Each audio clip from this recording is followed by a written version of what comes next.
And think you'll get a notification to accept that there will be a recording. Perfect. And to begin, I would like to warmly welcome Tomoko Fukuda, the Regional Director of the International Planned Parenthood Federation, East and Southeast Asia and Oceania region, to give the opening remarks. Over to you, Tomoko. Thank you, Natasha, for that introduction and a warm welcome from me too to this fireside chat. Um, our title today is Reclaiming Gender and Reproductive Justice in Asia and the Pacific, Strategies for Rights in Action.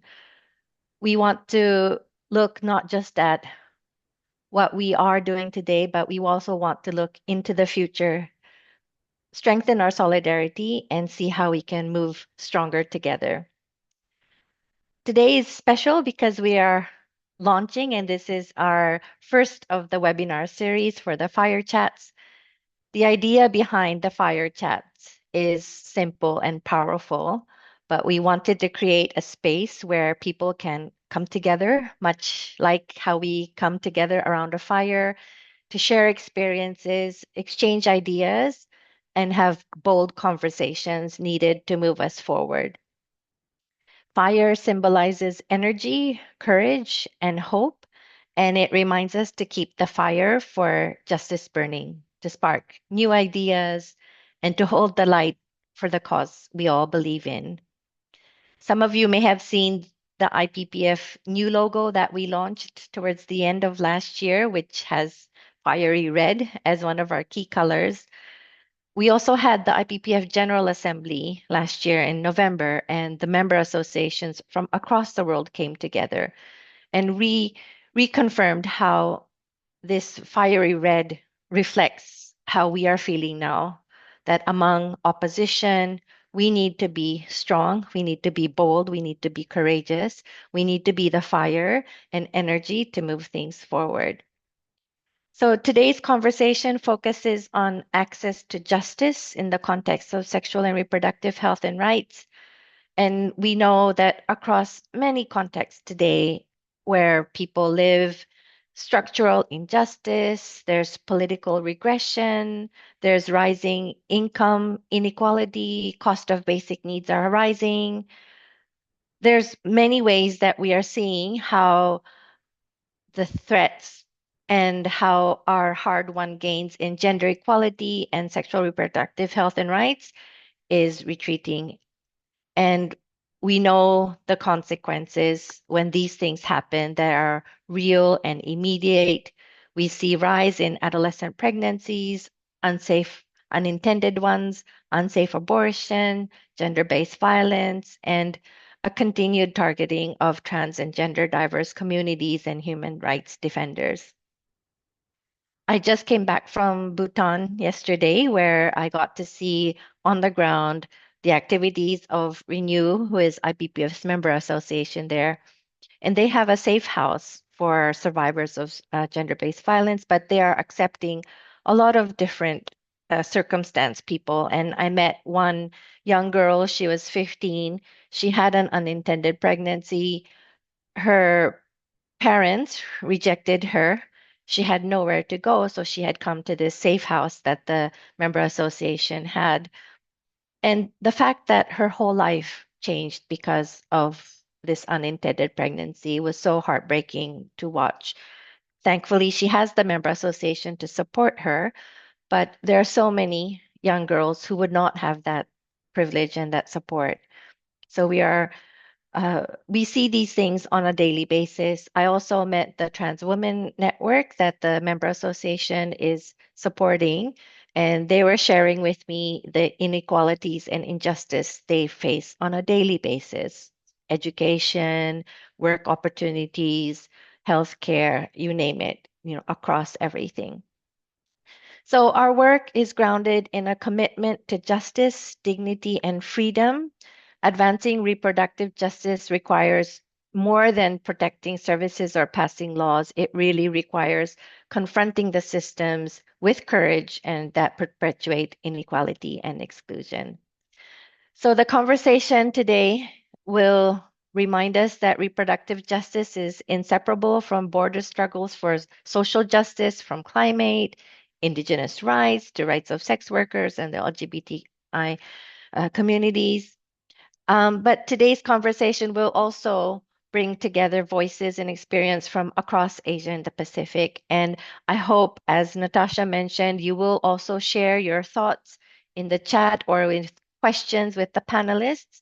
And I hope we can recommit to action, see what are the things that we can do together. And I'm really looking forward to hearing from the panelists, their insights and strategies. So thank you so much. And back to you, Natasha.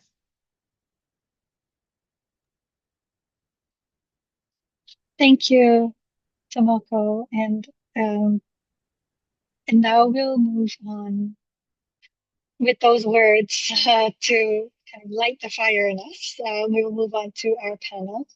Then before that, I will introduce our four panelists. And Tomoko, if at the end of that introduction, if you could also be pinned, you will also be pinned so we can have what Ibu Lenny has said, has asked for, a group photo. So firstly, we have a panel of four amazing speakers. We have Upala Devi, who's joining us from Bangkok, and she's the Regional Gender and Human Rights Technical Advisor for UNFPA Asia Pacific. We also have Mareva, who is joining us across the waters in Cook Islands. Mareva is the president of Youth Oceans, which stands for Youth Oceanic Consortium for Engagement, Advocacy, and Networking, and SRHRJ, which was created to amplify Pacific youth voices and take charge of SRHR and justice issues. Our third panelist, Kun Noon, is the Human Rights and Advocacy Manager at the Asia Pacific Transgender Network. She's also joining us from Bangkok.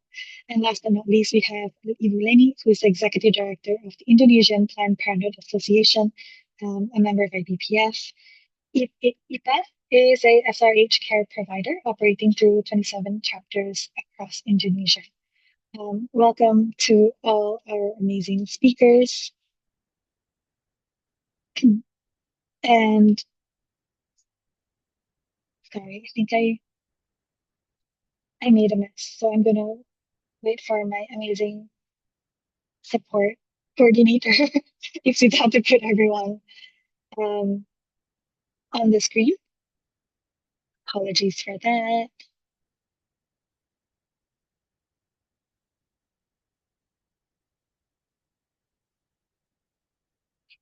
And it's just my screen.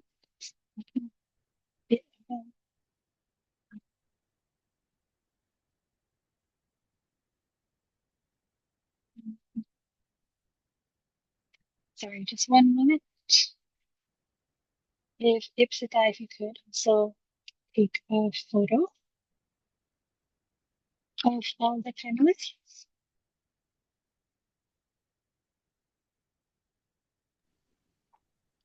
All done.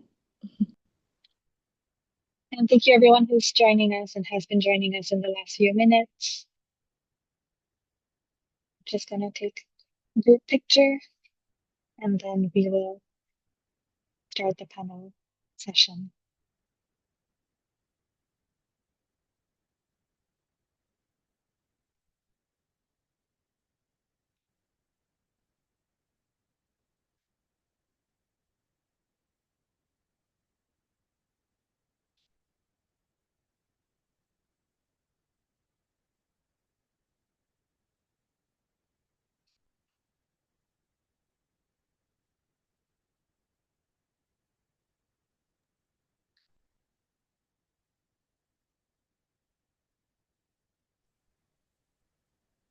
Thank you.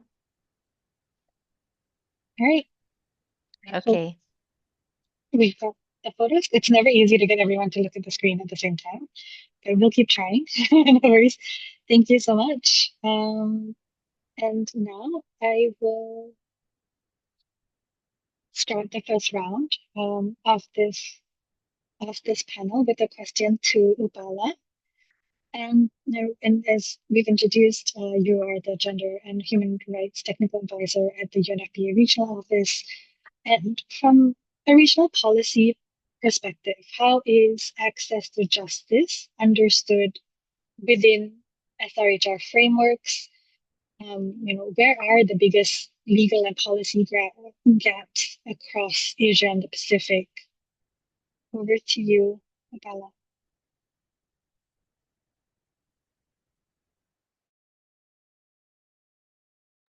Abala, you're on mute. Right. Sorry, I was on mute. So, firstly, thank you so much, Natasha, for asking the question. And thank you to IPPF for inviting me to be a part of this distinguished panel.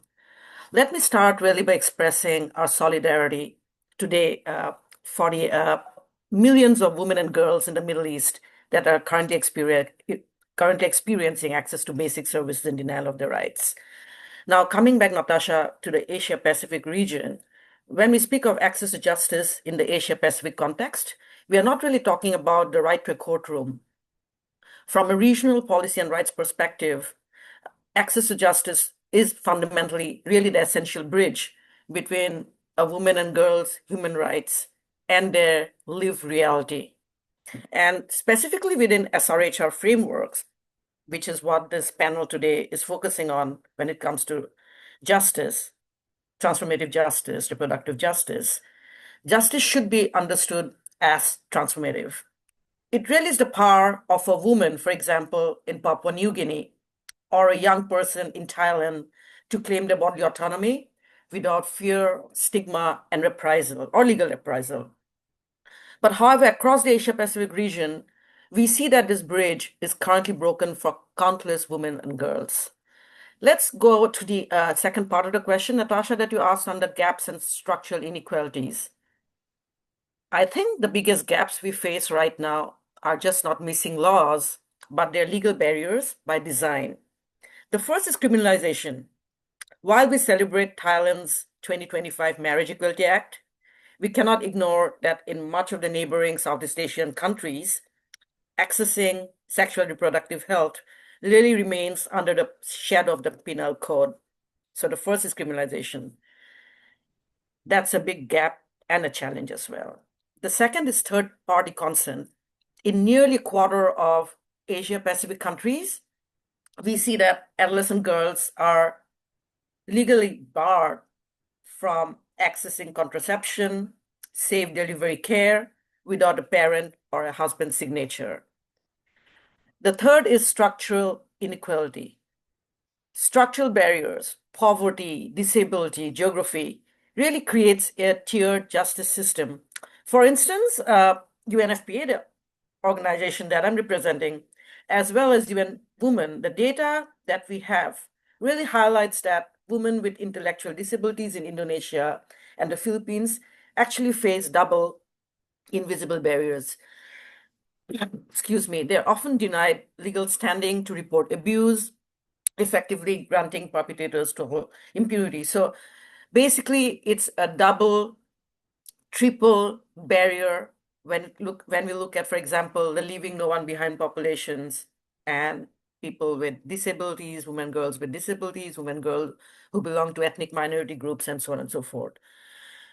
So I'm going to take the last 1 minute to look at some of the UNFPA interventions and evidence to address some of the above inequalities and gap that I mentioned. The first is, let's look, for example, that at this point in time, we are currently dealing with a lot of mega trends in the region: rapid fertility aging, climate change, technology facilitated GBV. So to begin with, UNFPA is working to close these gaps by moving justice into the community in the digital age. In Bangladesh, for example, through the Respect and Empower initiative, we are supporting judicial reforms to ensure courts are survivor-centered, basically trying to reduce the re-traumatization of GBV survivors during the testimonies. In Indonesia, we are advocating for the full implementation of the 2024 health law, which now extends the legal window for abortion care. This is quite a big step forward in the Indonesian country context, a very critical step really, because it still requires UNFPA and multi-stakeholders to ensure the police authority clause doesn't actually become a new barrier for the most marginalized. And regionally, just as I just mentioned, we are tackling the new frontier of injustice, which is technology-facilitated gender-based violence. In 2024, we convened the first ASEAN-wide consultation to create communication and legal standards for online violence, ensuring that women and girls' right to safety follows her from the physical justice world into the digital world, into the digital space. So thank you so much again, and I'll stop here for now. Over.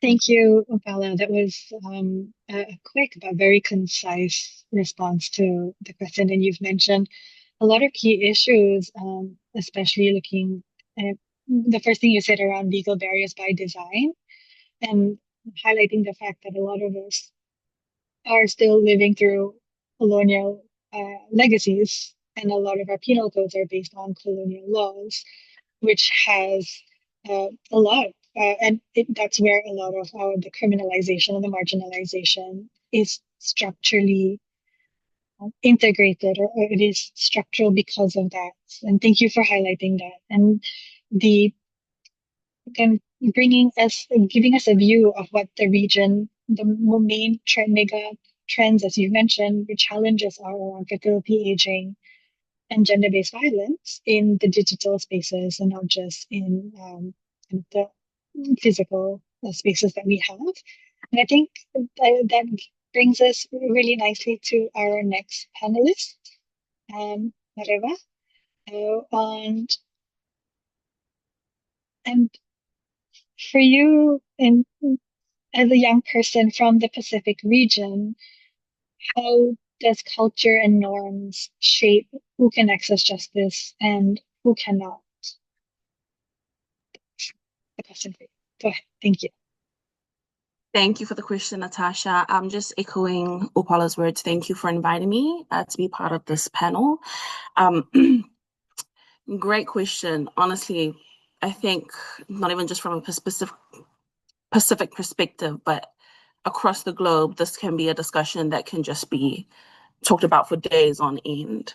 But I think I'd like to shine light to a couple. And I think one is the lack thereof the conversation of what sexual reproductive health rights and justice are, and the lack of understanding, or the lack of sharing, and the lack of knowledge sharing effectively what young girls and women's rights are when it comes to SRHR.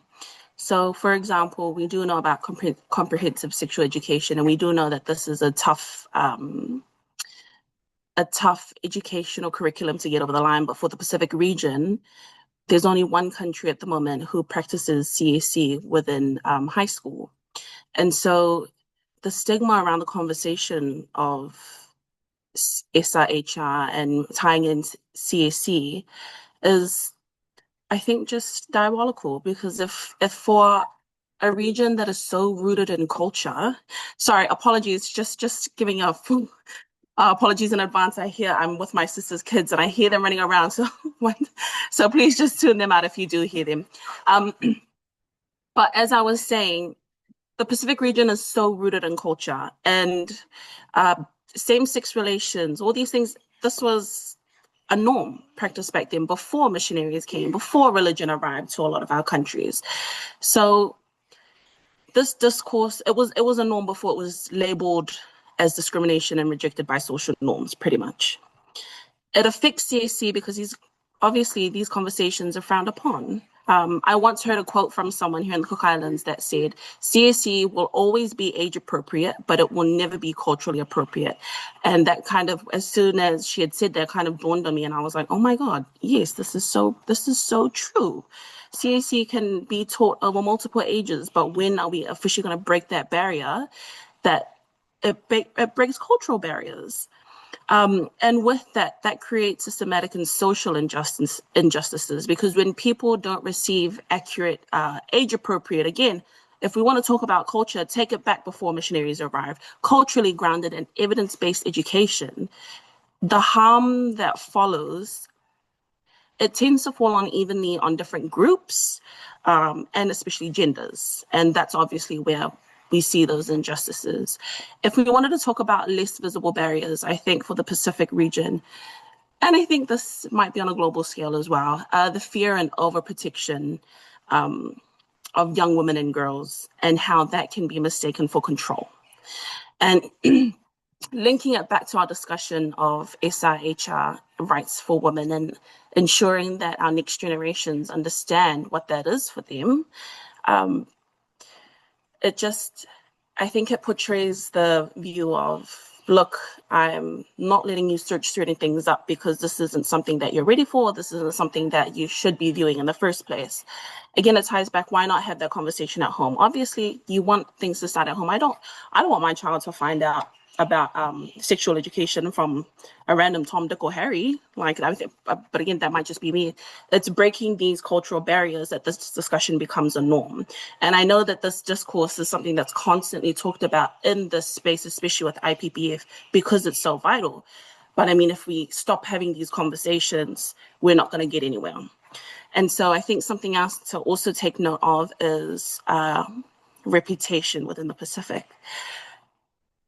Reputation within the Pacific, especially within the church, within religion, whether that's holding a chief title, this is such a big barrier that conforms people in, especially our Pacific region, our young Pacific Islanders, the lack of having a voice as a youth, because in our culture, you aren't one to raise your voice.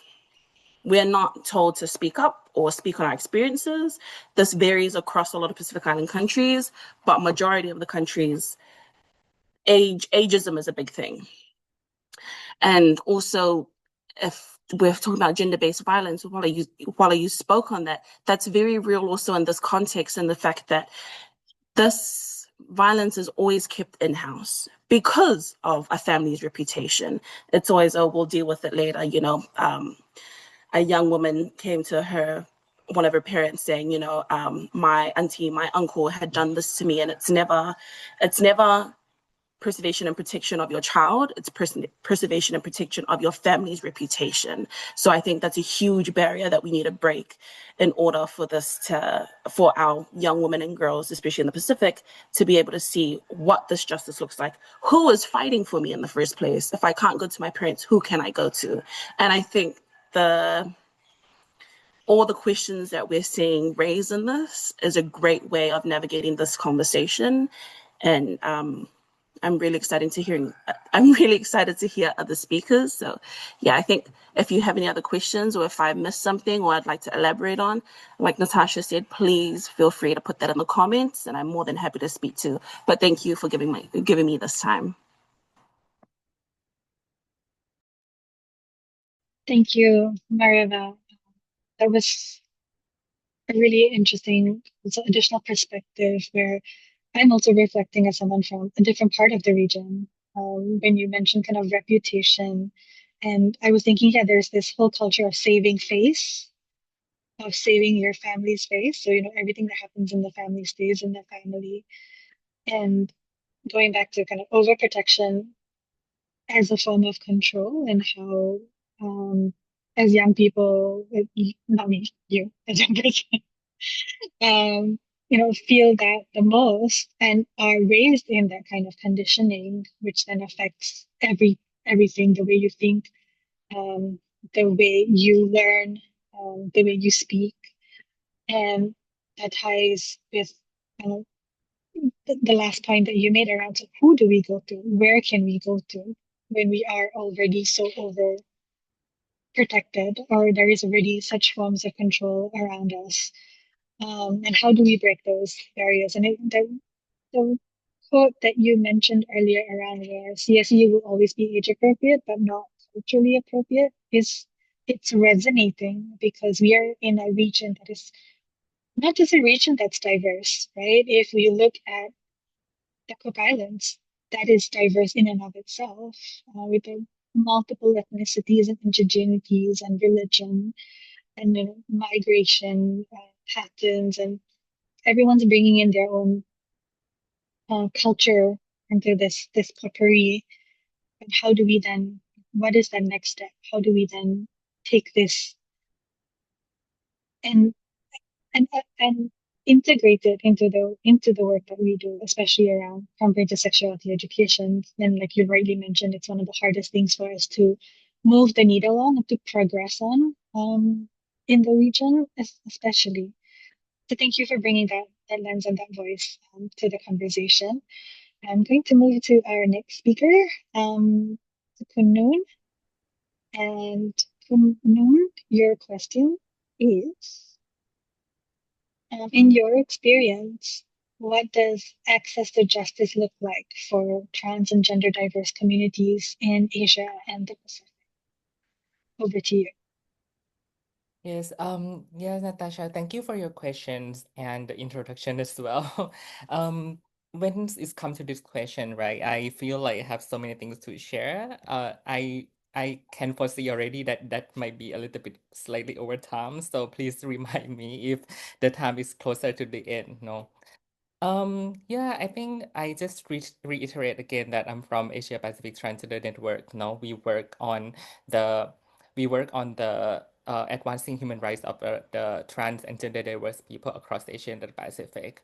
So, when we talk about the access to justice in general, right, in the mainstream aspect of it, APTN have some of the figure to share as well from our project called Trans Right Project.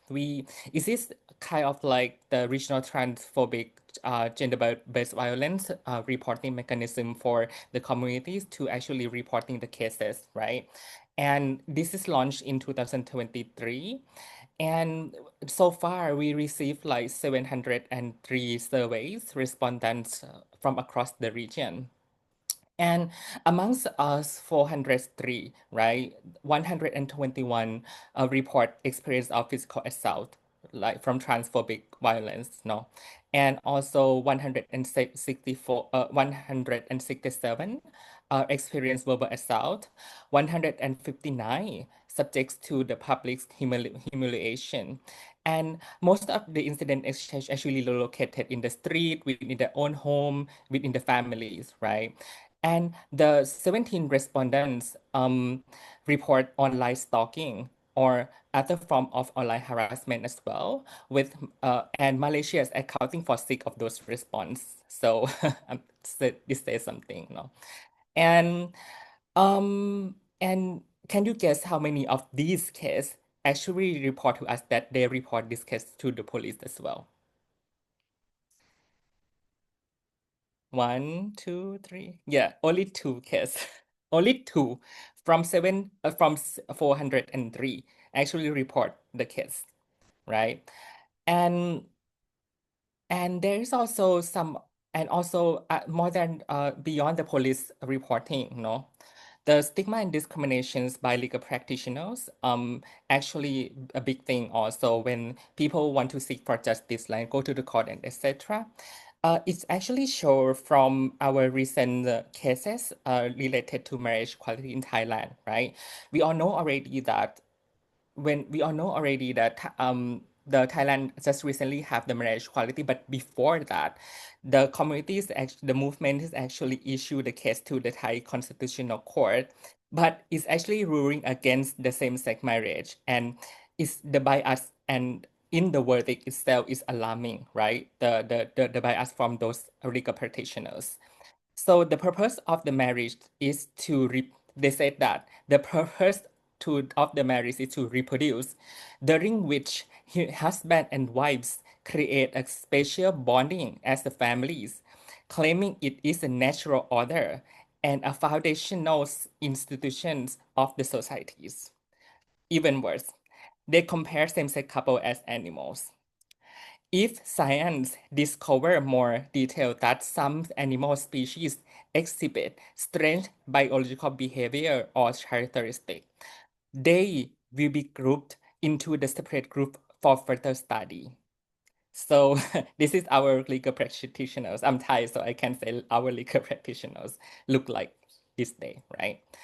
And other than that, there is also the lack of legal protections and legal gender recognitions for the trans and gender diverse community across the region.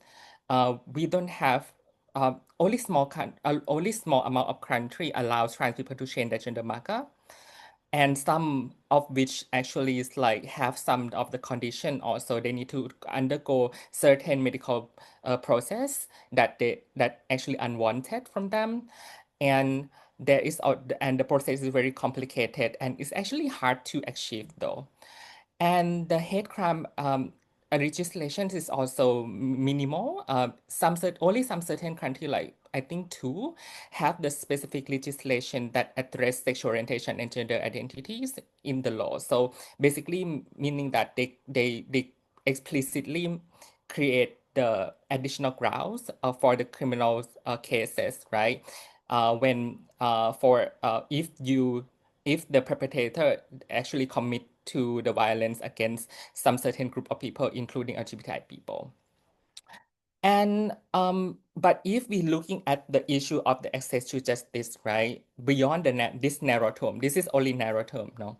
So if we ask our communities to define the access to justice, we don't want this type of like jargons of like legal technical stuff, right? We want to live safely, freely, foster our livelihood, decent work. We want to be seen as a rights holder, right?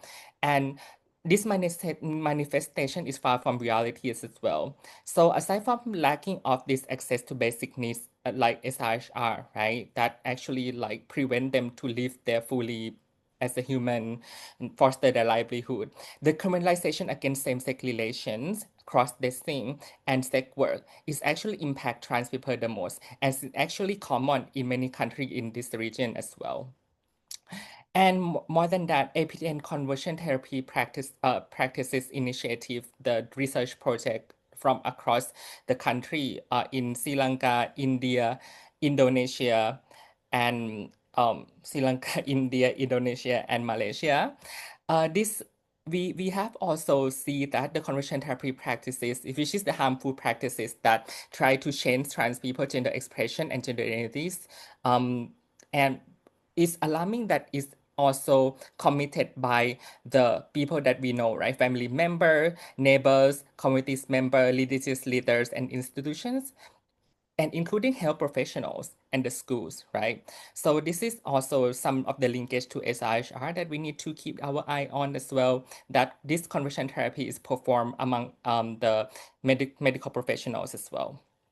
And we have also the state-sponsored conversion therapy practices uh, that perpetuate like wide range across the country in the region.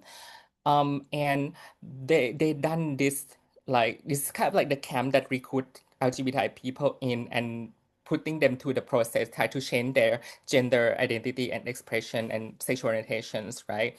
And they use this type of practices and they use the religious teaching and medical process also to making sure that they be able to change that person sexual orientation and gender identities. So there is some quote from the research. They said that at the same time, I was given certain drug from the drug company, Cadila. It came in the bottle, and I was given a spoonful of in my mouth. Once I took it, I would forget a lot of who I was, what I was, and everything. I didn't even feel human, let alone girls and boys, or mouse, or donkey, or crow. I felt really dizzy and would just look up in the sky. That was my medication for a long time. So it's actually showing that there is some of the weaponizing of the medical processes, right, against our community as well. So it provides some of the linkages to HRSR also. And last a few point. So the search conversion therapy practices also like had a profound impact on transgender and trans people and left lasting physical trauma for the community as well when they experience it. And there is also about correctional facilities also that they still segregated people and actually put trans women in the male section and put trans women in the male section and put trans men in the women section also. And there is a lack of the hormonal services provided in the facilities as well, while Thai movement is actually advocating for it. And they have some of the they have some of the rights provided, right, in certain facilities, but it's an invent process and delay. So I'm just gonna stop here first. I'm gonna keep the SRHR in the next question then. Thank you. Thank you. It's just the numbers that you've shared from the survey on the one that really struck out was only 2 out of the 403 actually reported the violence that they've experienced, which also shows, and this is something that you've linked to in terms of like how state has also sponsored a lot of violence, but also our barriers to justice, even so so the governments, local authorities, police, um, hospitals are all supposed to support the people, but then they are also in different ways the barriers or the ones who are perpetuating violence. As you've mentioned, access to gender affirming care in a lot of countries is illegal, or the care, and because of that, a lot of transgender individuals are being taken advantage of through different forms of medicalization.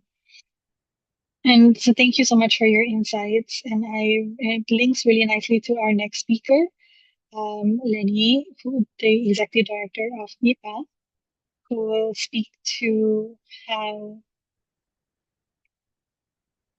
you know how how the organization, which is also a healthcare provider, primarily a healthcare provider, how does that affect, or from your experience, what does access to justice mean for healthcare providing organization, but also an organization that works across and supports different marginalized communities? Okay, thank you, Natasha. First of all, I would like to greet all the participants who come to the fire chat from IPPF, also from Sisters MAs, as well as from the IPAS. I think I see executive director from all of the province, as well as from the clinic managers and youth centers of IPA come here to hear our experience and also the chat. And then, is it okay if you help me in sliding the presentation? So in Indonesia, because I would like to also share related our advocacy tools called Cerita.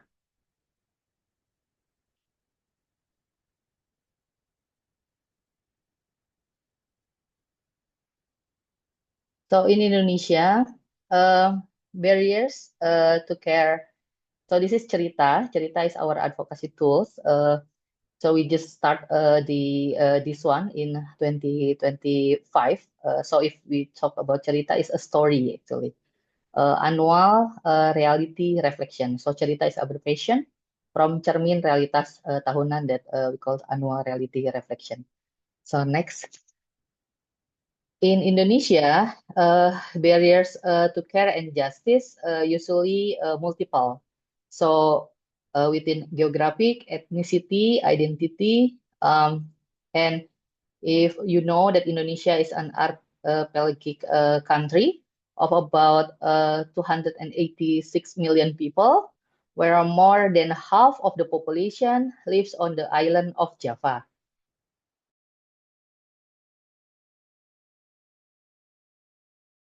Is living in remote island or mountainous area face structured barriers to even the most basic health services. They experience limited infrastructures, limited of medical personnel, and even of electricity or medical equipment. So it is difficult for them to receive the safe reproductive health services. I still remember in 2010, I trained health providers in Papua, and I introduced autoclave. This is for sterilization medical supplies, and it is using electricity or gas.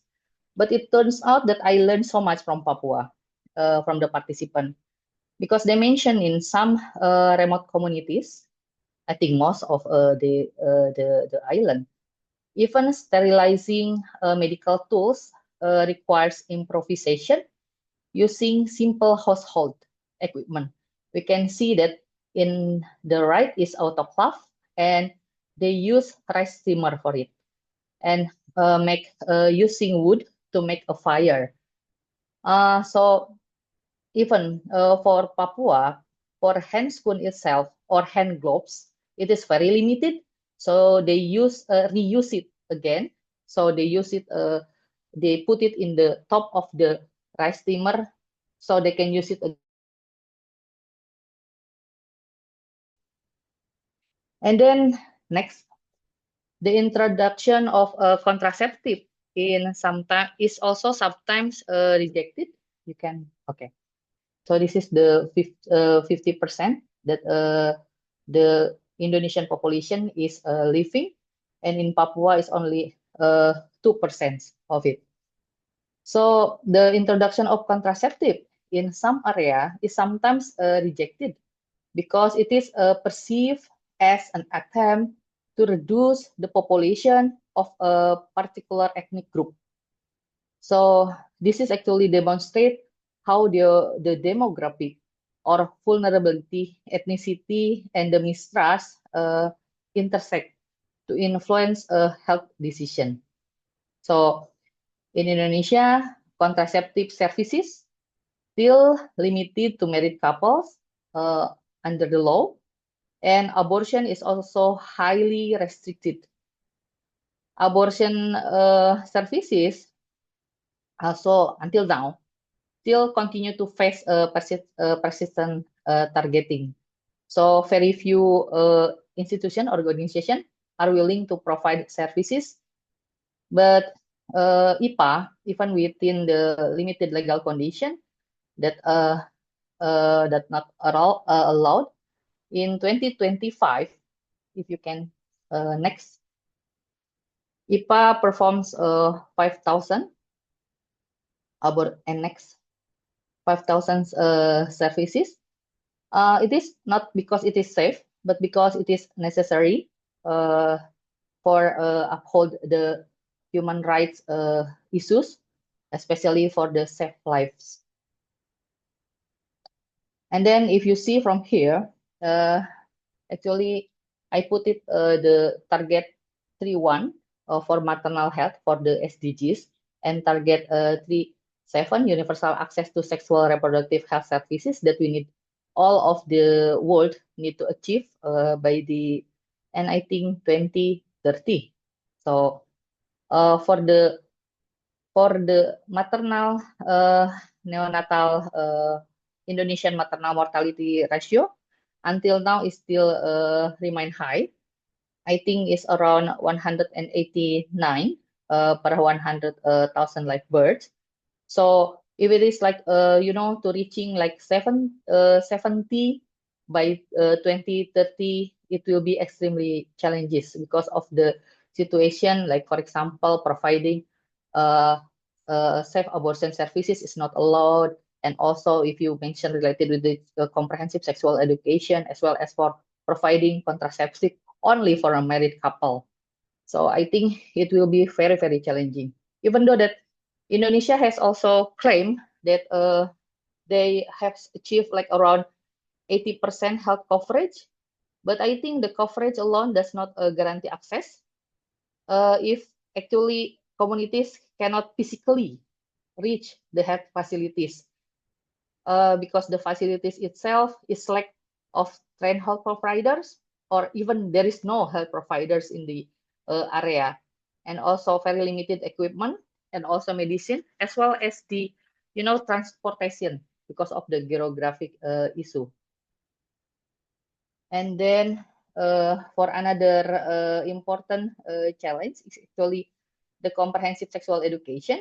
In Indonesia, comprehensive sexual education cannot simply delivered in the school and communities because under the current legal framework, sexual education related to reproductive health can only be provided by certified health professional. So I think this gap means that young people often rely on informal or unreliable source of information. And then if you see, next. For the survivor of, so this is the story 2. We divided into section actually related with the SDGs, and then how IPA is actually contributing to the goal 5 on gender equality as a gender goal 5 target 5.2, target 5.3, and also target 5.6. So survivors of gender-based violence often face limited protection services, and many cases never reach formal reporting system. Vulnerable group, including poor, women, sex worker, transgender individuals, adolescent, and persons with disabilities, frequently encounter discrimination when trying to access healthcare or legal protection. And for transgender individuals in particular, the absence of legal identity document can prevent them from accessing basic services such as healthcare, employment, and social protection. Actually, IPA also support the transgender community individual to achieve all and to receive all the information. I think before I would like to also highlight the achievement before the numbers. So actually, IPA recorded 90,000 gender-based violence screening services and 3,800 GBV counseling services. The number of beneficiaries served by IPA is, if I mention PKBE is the same, is IPA, but is in Indonesian, is significantly higher than the cases recorded in the online information system for the protection of women and children, or Symphony PPA of the Ministry of Women Empowerment and Child Protection, which documented 14,000 cases. I think because of the community feeling safe to report to IPA on the gender cases. And then next maybe.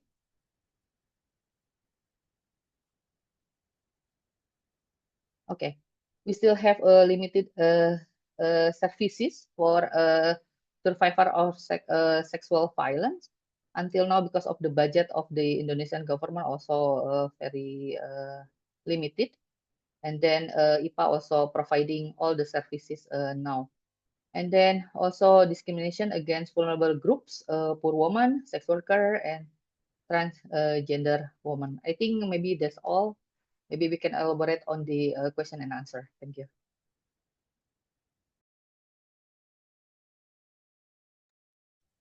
Thank you, Ibu, for giving us a look at how IPA is working on the ground, but also the challenges that you're facing as a healthcare provider, as a policy advocacy leader as well in Indonesia. And we can see the links between the four speakers, and it's really clear that everything that justice is interlinked. Ibu, like the example you shared around, there might be a health facility, but there might not be healthcare providers, but there might not be equipment, there might not be medicines. The road to the facility is, broken, and there are potholes, and you can't walk to it because it's so far away from your home. But you can also use transportation because transportation is expensive. Cars, motorcycles are all expensive. And this all connects to the socioeconomic situation of a lot of people. and how also where they live geographically, like you mentioned, in terms of what Indonesia looks like. What Mareva also mentioned around your geographic location determines a lot of things, determines whether you can access things or not. And we can see that there is still a lot of disparity across not just the region, but in the places that we currently live in. And I like that you've also connected it to the SDGs. And just earlier this year, the Economic, Social, and Cultural kind of arm of Asia Pacific launched their report on the SDGs and the situation in Asia and the Pacific. And it the report is very stark. It's really stark because over 80% of the goals we are not on target for. We have 5 years to achieve the SDGs, but over 80% will not be achieved. Goal 5 around gender equality, like you've said in your presentation, is one of the goals that we are very, very, very far away from reaching, which kind of shows how there are still so many barriers, systemic barriers, justice barriers, rights barriers, access barriers, that are affecting any sort of progress. And thank you to all our speakers for the first round of this chat and conversation.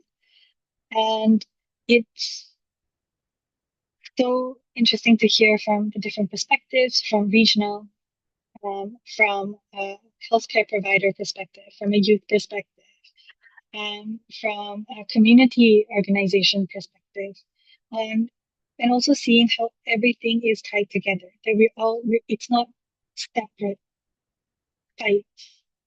They're all connected. All our fights, all the advocacy that we're doing, the activism around reproductive health care, around trans health, around trans rights, around sexual rights, around the rights of youth and adolescents, it's all very much connected.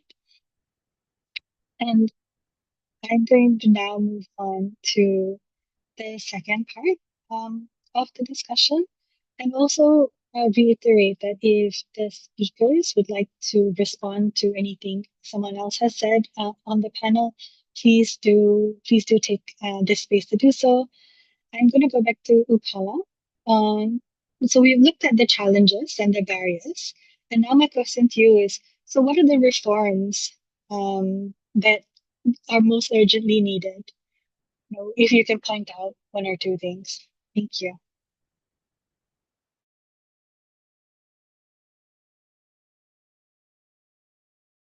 Sorry, Upala, you are on mute. Apologies.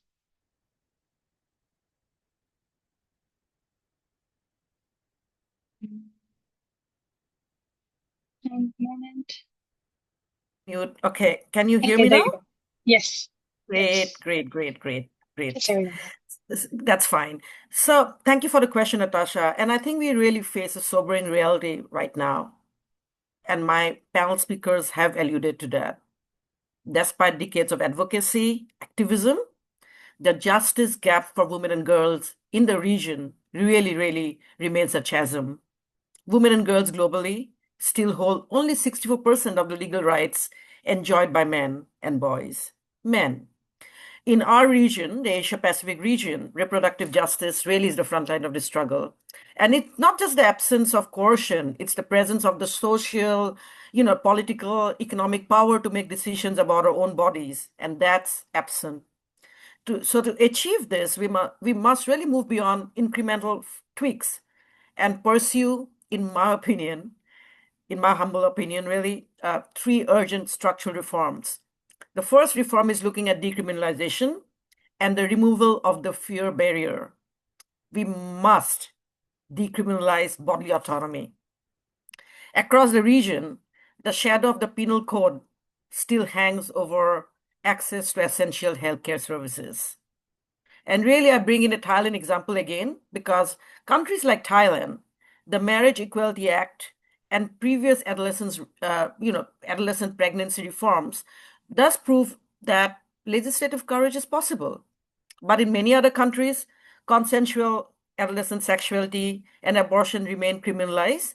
And this really creates, in my view, a fear barrier, as I call it, that prevents young people from seeking life-saving care. So the first reform really is to address decriminalization and removal of fear barrier. And we call really for the immediate repeal of laws that criminalize consensual adolescent sexual activity and the removal of third-party consent requirements. Really, a woman and girls access, a woman and girls access to care, to contraceptive or safe delivery should never depend on a signature from a parent or a partner or a spouse. Decriminalization, right? That's number one. Number two reform would be looking at modernizing justice for the digital and climate frontier age. And I alluded to that in my previous response. Our legal frameworks must adapt to the 21st century harms. I mentioned technology facilitated gender-based violence. It really is a new frontier, the new frontier of reproductive justice. In 2024-25 UNFPA, we led in the Asia Pacific the charge in defining, for example, regional standards to hold perpetrators and platforms accountable for digital abuse.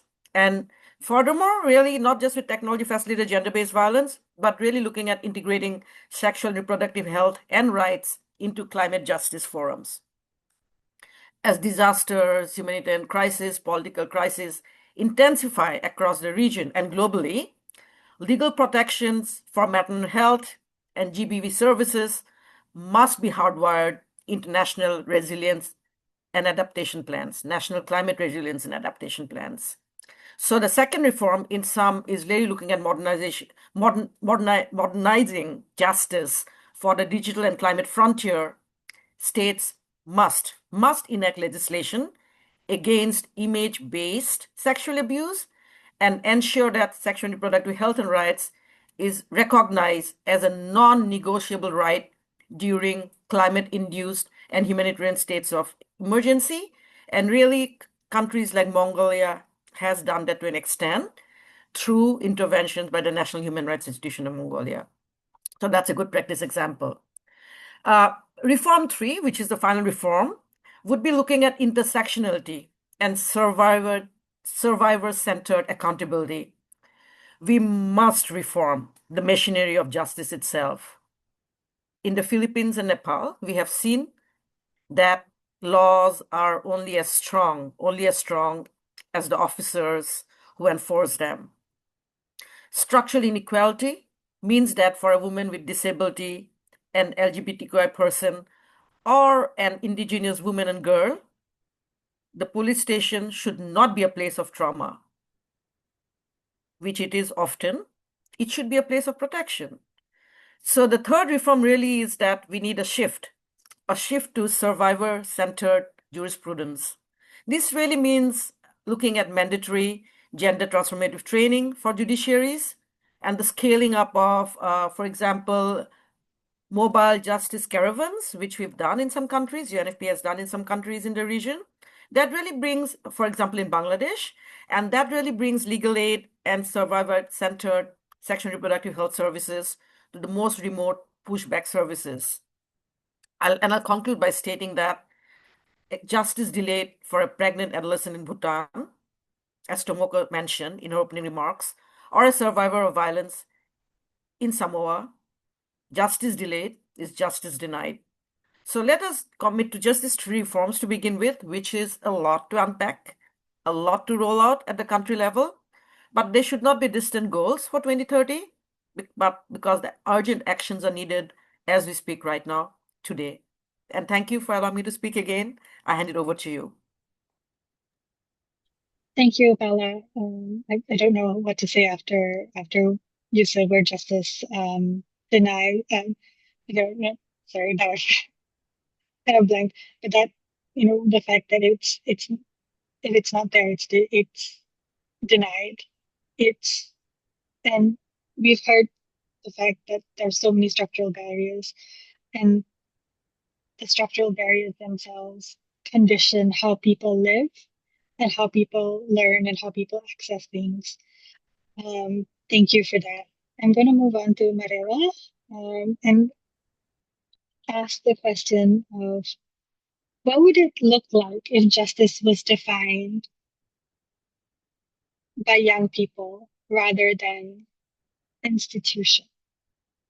I know it's a big question, but I'd love to hear your thoughts. Thank you. Thank you, Natasha. It is a big question. um, Honestly, I think justice would look like open conversations. It would look like listening with your heart and with empathy rather than your ears. It would be well-being and support rather than blame, mental health support. Upala's talked about the digital age and the new coming of technology.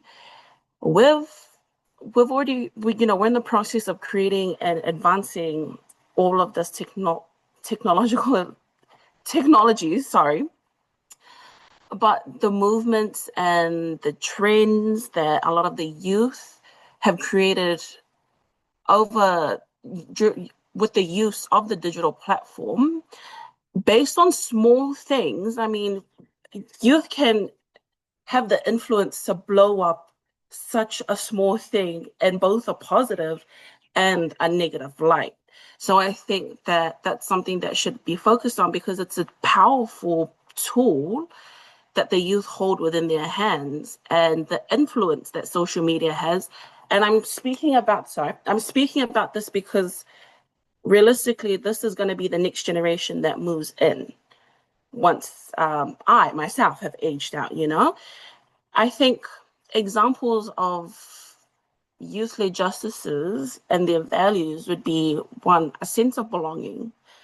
We see a lot of posts or a lot of social media trends nowadays where there's a loss of identity, where people are unsure where they fit in the world, whether that be culturally, whether that be sexually, across all different spheres.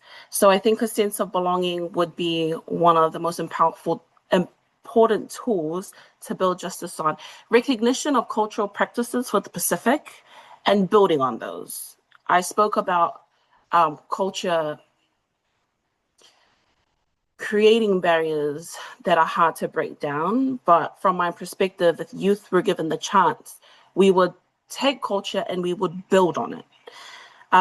For example, in university, I learned that tradition is always redefined. My tradition today is not the same tradition as what 5 generations past in certain ways. Sometimes we change not out of a want, but out of a necessity. Uh, Overconsumption of local resources have meant a lot of communities have had to turn to other forms of material to create cultural attire or cultural instruments. Another thing is maybe respect for elders. Again, this is rooted within our culture, and that was mentioned in the chat and also by myself. But I think rather than blocking out knowledge that is already there, I think it's more of inviting that knowledge to be shared amongst youth and amongst the next generation in an open discussion, rather than what we see now. It would be flipped. Rather than, I don't want to hear you, it would be, I do want to hear your thoughts, and how can we improve that? And yeah, I think that justice being defined by youth instead of the institutions that have created it as of now, and their structure and accessibility to justice, I think the youth we can see now is already turning tides, and it's becoming a positive trend. And I mean, our social media feed may look differently.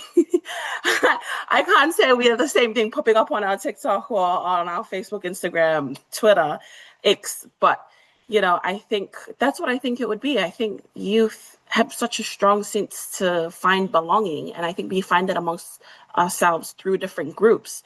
And yeah, I do think it would be. I think those are great examples of what I think, how youth would define justice in our terms, and how open that would look like for everybody, not just for certain groups. Thank you, Natasha. Thank you, Marivag, and another speaker that I'm kind of lost for words. after what you've just shared around, what really resonated was the sense of belonging, that we all are parts of our communities and our families and our societies, and we belong there. And the space, and it shouldn't be a space given to us. It should already be an automatic space for us and our voices. So thank you for that. Um, I'm kind of speechless after you and after Upala. So I'm gonna move on to the next speaker. Kunon, your question is around, um, and you've mentioned quite a number of these already, and the less visible barriers to justice. We've had speakers talk about fear and stigma, and you yourself have spoken about stigma and how that is affected access to justice in many ways. Um, what could be done to address these barriers? Or are there other less visible barriers that we are not so informed about? Yeah, so thank you for the question. And there's also another question in the chat box that I want to actually respond to, but later, no, if we have some specific time to do so. Yeah, I think I just want to reiterate, before answering this question, I just want to reiterate about like when we looking at what justice actually means, right? I think for our communities and we just actually live safely, freely, and access to those decent work and foster our livelihood, right? And we need to be free from the criminalizations, they sponsor conversion therapy, and also violence, right? And access to basic needs, including SIHR.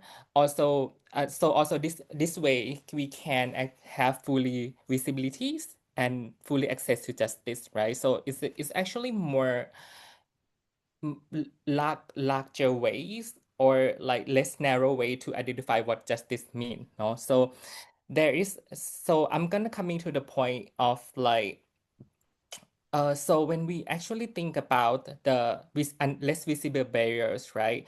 The conversation amongst the trans and gender diverse communities and also our movement within our border movement as well. No, there is a lack of the recognition of interconnectedness with the sexual reproductive health and rights, right? And also there is the need also to recognize the gender-based violence services within the SIHR frameworks also. This actually need to be really in the discussion to begin with, no?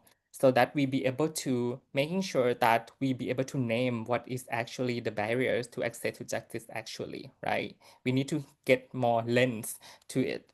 We need to get more perspective to it. We need to actually talk to each other more cross movement, right? And so in terms of like yeah, we know that there is a interconnectedness, right? But I be able to name some when we actually speaking, and also based on my observation when working with the APTN and cross movement, right? And actually we know that there is a lack of access to sexual reproductive health services, right? And including mental health services also. That actually have some of implications to the conversion therapy issue that we mentioned before, that we because the conversion therapy actually is like actually try to weaponize the mental health services, try to weaponize the actually sexual reproductive health and rights services, while also and which is actually minimal already in the region, no, that provide minimal in the regions, as well as some of the medical practices actually need to be increased to address the conversion therapy impact against our community as well. And there is also, thank you for mentioning, Natasha. I want to mention here about the banning of gender affirming care, right, which is actually pretty much related to access to justice and HRHRs also. So we know that there is a lot of banning conversion therapy cases in our regions, no? And the For example, recently, right, the even worse, no, in Malaysian state of Kelantan, right, the trans woman has been prosecuted for the undergoing the gender affirming surgery under Section 18 of the Kelantan Sharia Penal Code enactment, right? So this is saying that this is for sure becomes a barrier for trans people to access the gender affirming care, while also disrupts to the access to justice as well, no? And there is also the process to access to legal gender recognitions for trans people is actually pretty much related to the fact that trans people need to undergo the need to undergo certain medical processes, which is very unwanted, right? Like forced sterilization, forced surgery, this type of thing, right? So yeah, this is pretty much related, and we actually at Epiten calling for pathologizing this type of process, right? And it should be based on self-affirming process. And there is also some of the good practice. I would say that there is some of the recognition already amongst the medical professionals. For example, in India, the in 2022, right, Indian National Medical Council identified conversion therapy as a professional misconduct under the Indian Medical Council regulations, no? Meaning that if any of mental health professionals, medical professional perform conversion therapy, there would be slash of their license, no? So that is actually showing that it is important to address the access to justice and access to sexual and reproductive health and rights together. So, and recognize it as the one framework that actually be able to grasp the uniqueness of the experience of trans and gender diverse people, as well as the women and girls, that and we can actually we can actually join hand and address this together as a movement. And yeah, I think, do I have some time left, or I just leave the question in the box, You answer can later? respond. You can respond to it now, or when we go to the Q&A, which is right Yeah, after this. actually, it's like that. It was a valid question. Now, the question this is about how we actually protect the securities of the data, right? And also how we use it, as well as the yeah, how we basically how we handle those report, right, that coming through online, no? So basically we realize there is a threat out there. Now we realize that there is uh some of the anti-gender movement out there as well. We also know that there is the risk of the exposure of the data as well. So we before we create this tool, we also actually starting from the consulting with the what is called data securities NGOs, right? Like how we be able to actually making sure that the data is kept safe, no? And there is also the part of this and in there is also some of the layer of the information that we create also, that who can access, who cannot access within the organization. Actually only one person only be able to access this information, and they actually interpret to us already. It's not the raw data that actually out, right? It's went through the analysis already. So I don't even know who is actually to report this case. I don't know. I know just the trend or analysis that come out from this data. And there is also the protection in terms of like we keep actually having this company to checking our securities protocols, as well as security system within organization as well. So our assessment is pretty much actually with the high rank, actually with the high scores. So that's showing that how we keep the data is very like acceptable, no? And yeah, and I think that is also the part of anonymity is also that we can allow the people to report. So people can report also um, without like saying who they are. And there might be some of the different ways that we interpret the data, but we allow that option to happen also. And in terms of advocacy, there is some of the example that we use the data for advocacy as well. Mostly APTN is the regional entity, so we use this data to advocate for in the UN or in the different accountability spaces, right, regional or internationally, while we also have the sub-grant programs that we provide provide some research and technical assistance to the local groups that they want to do the advocacy, no? And we actually like also provide the analysis of the data specific to some of the country, as well as use this data to determine what type of the support that we're going to give and also who we will be supporting, right? So making sure that we are accountable when it's come to distribution of the resources as well. So I hope this answer your question. Yeah, I'm going to stop here also. Thank you, Fanun. And just to go back, the question that you were responding to was on how do you record or document gender-based violence, and what the roles and efforts are taken to address it, and how do you ensure safety and security of the data that you capture. And like you mentioned, you have protocols internally around who can access raw data, and who works with raw data, who is able to see raw data, but then also in how the data is that information is reported to you, keeping anonymity. And you also mentioned another level where, as a regional organization, you are able to do what essentially national or local organizations may not because of safety and security, right? So you are the one who, you meaning APTN, is the one who kind of sources information and collects it and builds policy kind of advocacy around it, while also keeping the local organizations safe. So without naming them, making sure they're anonymous, and all these other things. Thank you. I'm gonna now head to Ibu Lenny for the final question before we move on to any other questions from the audience. Ibu, the question is how, and you've touched on this before in terms of how IPA bridges these gaps around rights, access, and justice.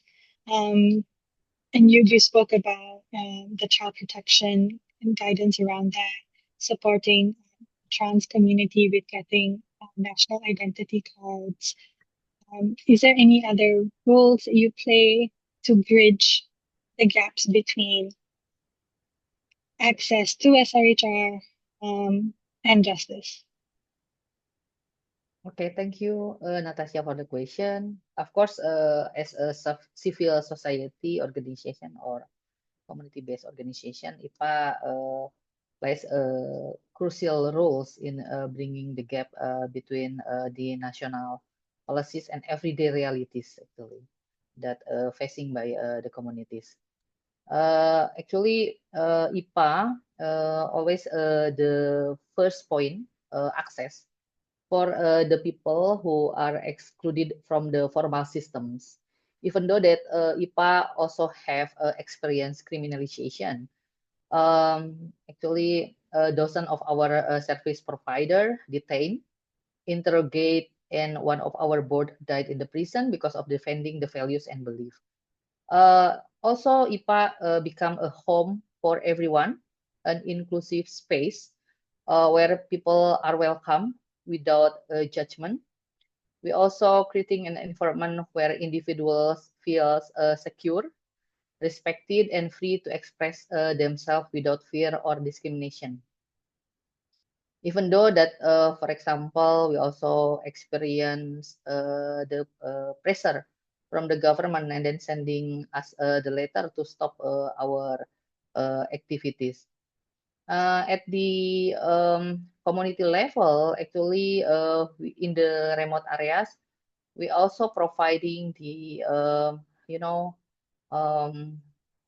what is called the mobile services and going to the field, and then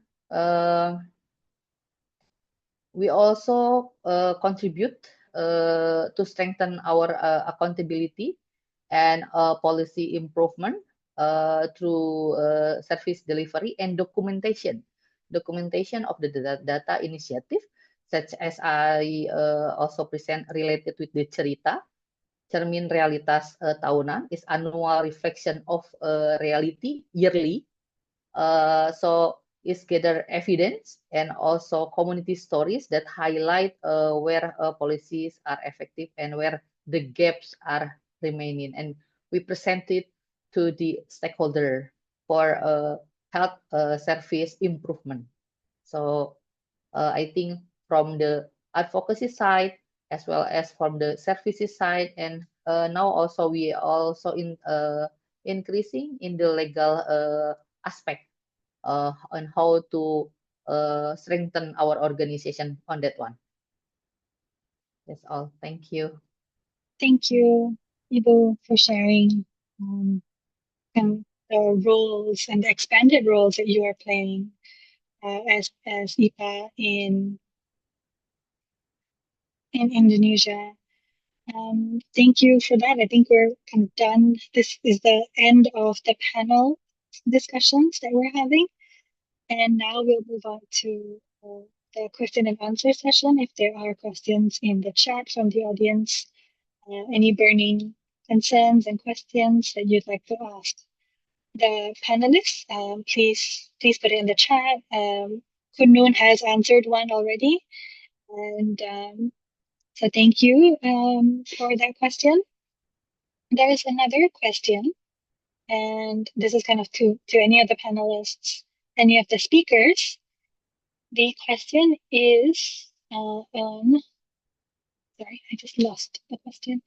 So there's a question around in the context of declining fertility rates in Asia and the Pacific, what can governments and CSOs do to ensure that policies don't drift or don't become more pro-natalist, which means more like focused on increasing fertility while limiting access to contraception and to other reproductive healthcare services? And how do we strengthen rights-based family planning? That was me summarizing the question. If anyone would like to respond to that. Natasha, would you want me to respond to that? Great. So, I mean, that's a very important question, right? And we can basically literally look at probably half a day to just dwell on that question. It's a very important question. But just to say that, the risk of the policy drift towards coercive pronatalism is really, really high. And historically, it's been seen that in the Asia Pacific region, when states are prioritizing demographic targets over individual rights, they often pivot from incentives like baby bonuses in China to restrictions like curbing abortion or contraceptive access that we are facing right now, and which I alluded to. So, so basically to utilize the question in terms of what rights-based strategies can we use, and I'm going to because we don't have time, I'm just going to say is that we have to decouple population targets from service delivery, ensure that SRH services are measured by health and rights indicators rather than fertility targets. That's number one. I think the number two would be looking at adapting a life cycle approach to family support, gender transformative policies, and so on and so forth, looking at aging as well. And then finally, looking at strengthening the 4A framework for SRHR, if people are, which is a triple AQ framework. I guess all of us are familiar because we all work on these issues, which looks at availability, accessibility, acceptability, and quality. And that would be the way to go because that's rights-based. And it's not just for SRHR, but any other rights-based work that we conduct. And then centering bodily autonomy in public discussion and forums and discourse. We are doing that. An example of that is today we have more than 100 participants here, and we are really looking at centering reproductive justice and bodily autonomy in public discourse. So I think these are the four ways by which we can look at countering the narrative and looking at really implementing some rights-based strategies that look at the shift from pro-natalist to a more gender transformative reproductive justice SRHR kind of a framework. I hope I have managed to answer that question because it's a tough one. It's a really tough one. Not easy because every country is different. So over, Natasha, to you. Thank you, Paula, for trying to tackle a really difficult question, especially in the very diverse context that we all live in and that we all work in. I don't know if anyone else would like to respond to that question. I'm also just scrolling in the chat to see if there are any more questions. Firstly, thank you so much for everyone for being so responsive and interactive in the chat and sharing information. And it's I don't see any other questions in the chat, and I'm also conscious that we are up to the time that this session was supposed to be. So I'm going to hand it over to Tomoko for her closing reflections. Thank you once again to all our panel speakers. You've been amazing.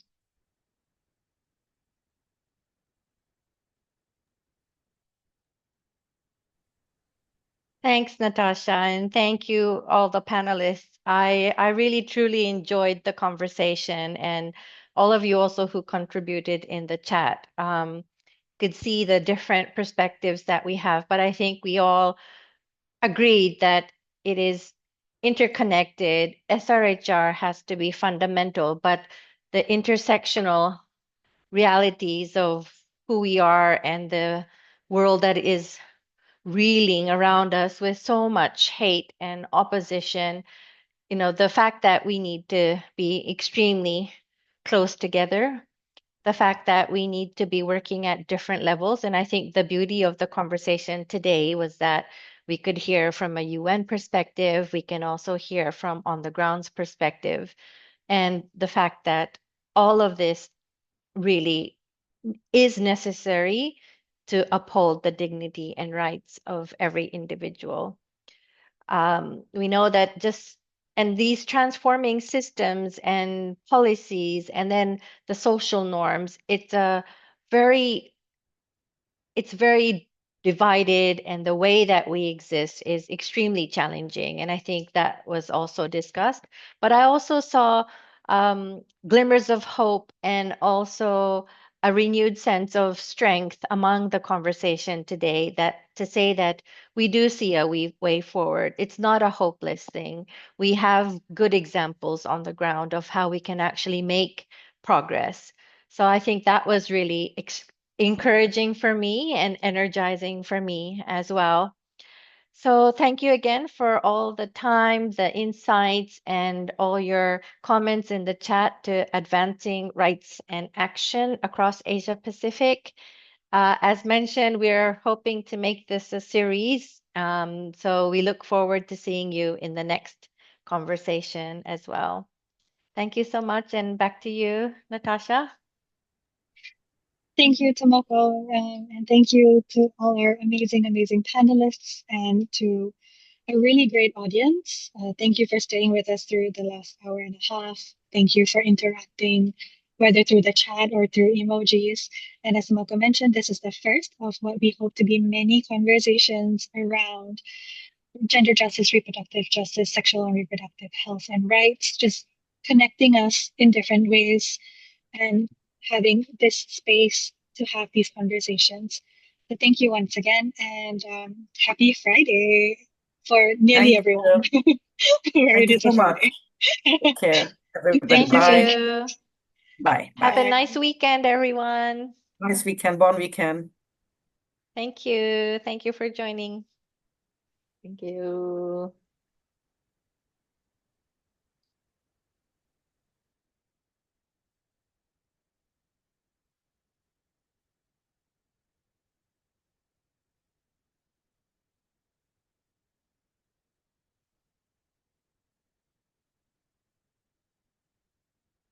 Oh, we had a lot of colleagues from IPA online. Great.